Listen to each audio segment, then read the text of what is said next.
Updated at 12:15 p.m. Eastern Time. A volcano that has thrown a blanket of ash over much of the Philippines' main island of Luzon in recent days is somewhat quieter, but tremors continued and authorities warned people that a deadly new eruption was still possible. Evacuations from a 9-mile danger zone around Taal Volcano, about 60 miles south of the capital, Manila, picked up pace Thursday. Some 57,000 people have reached evacuation centers since the initial eruption on Sunday. But that is far from the 500,000, mostly living in the hardest-hit province of Batangas, who have been ordered to leave the area.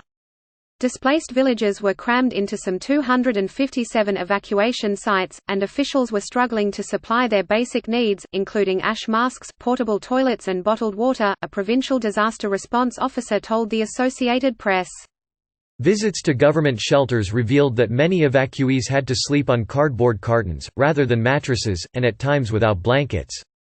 Medic Genevieve Dillig says children have arrived at her center in the city of Tagaytay with diarrhea and fever, and that the elderly suffer from hypertension. She says there is a shortage of medicine, especially for high blood pressure. Water supplies are low, and evacuees are warned that tap water is not potable. "We don't necessarily recommend that they bathe in it either, but that is what they are doing," Dillig said.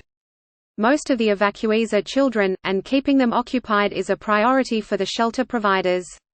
Nuns are on hand to sing songs and play with the children at the latest evacuation center in Tagaytay, which opened in a former drug treatment center and houses some 271 displaced families. In the past 24 hours, the site has been filling up fast. Farmer Rufo Gamero brought 61 people with him to this Tagaytay center on Wednesday morning. He told NPR that the ash in his barrio, or barangay, is knee-deep. "Our barangay was buried in so much ashfall. And it was so dark that nobody could see where to go or where the roads are," Gamero said. He added that he lost all the crops, the corn, the fruit, the vegetables. Lost the animals, the pigs, the chickens, the cats, the dogs. Gamero is an elected councillor in the town of Laurel, one of 12 that the Interior Ministry ordered evacuated on Wednesday. He told NPR that he had returned to his home, at great risk, to tend to the few animals that had survived. He said he managed to feed a few of them but that his fish farm was destroyed and all the fish are dead. Elsie Malabanan is a 44-year-old health worker from the same neighborhood as Gamero. She says that in the chaos of abandoning her home, she was separated from her family and has been unable to make contact with them. Malabanan is alone and frets about what lies ahead. Wiping tears from her eyes, she says, "I'm afraid that there is nothing to go back. Our barangay is a ghost town. I don't know how to start my life over again. It's so painful to think we've lost our livelihood. I don't know where or how we're going to be able to start that life again." Tagaytay City has become a magnet for evacuees. Situated just northeast of the volcano and within the 9-mile exclusion zone, it is considered safe because of its elevation. At 2,000 feet above sea level, it's thought to be protected from lethal volcanic activity such as pyroclastic flows. Electricity has been restored in some areas of the city, and business owners have been cleaning away the ash and preparing to start trading again.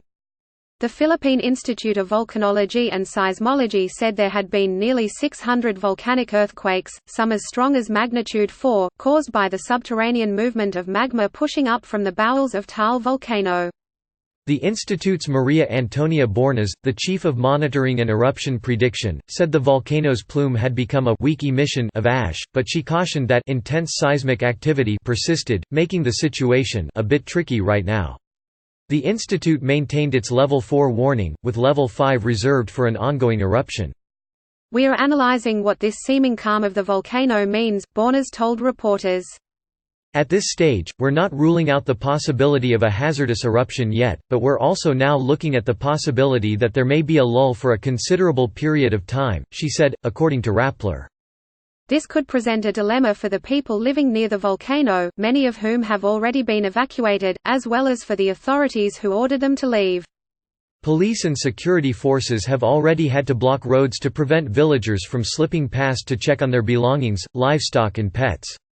If the volcano, located on an island in the middle of a caldera, goes through a prolonged calming, it could make enforcing the evacuation orders more problematic. On Thursday, despite days of warnings that the volcano could blow, police argued with people from 4 villages on the edge of the volcanic lake as they tried to cordon off the area. "We've lost everything, our house got damaged, but I need to retrieve my pots and cooking wares and other things.